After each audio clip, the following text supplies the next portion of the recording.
पुणे, सोलापूर आणि नगरकरांसाठी जीवनदायिनी ठरलेली उजनी धरण आता मायनसमधून प्लसमध्ये गेलं। पुणे जिल्ह्याच्या घाटमाथ्यावर आणि उजनी धरणाच्या पाणलोट क्षेत्रामध्ये गेल्या आठवड्याभरापासून पाऊस कोसळतोय। सध्या दौंड बंधाऱ्यातून उजनी धरणामध्ये 26,106 क्युसेकनं पाणी येतं आणि त्यामुळे उजनी धरणाची पाणी पातळी झपाट्यानं वाढते आणि म्हणूनच आता पाहू शकतोय की उजनी धरण वाहून त्यातनं विसर्गही करण्यात येतो।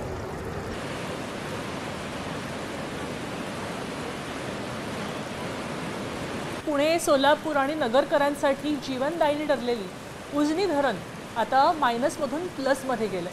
पुणे जिल्ह्याच्या घाटमाथ्यावर आणि उजनी धरणाच्या पाणलोट क्षेत्रामध्ये गेल्या आठवड्याभरापासून पाऊस कोसळतोय। सध्या दौंड बंधाऱ्यातून उजनी धरणामध्ये 26,106 क्युसेकनं पाणी येतं आणि त्यामुळे उजनी धरणाची पाणी पातळी झपाट्यानं वाढते आणि म्हणूनच आता पाहू शकतोय की उजनी धरण वाहून त्यातनं विसर्गही करण्यात येतो।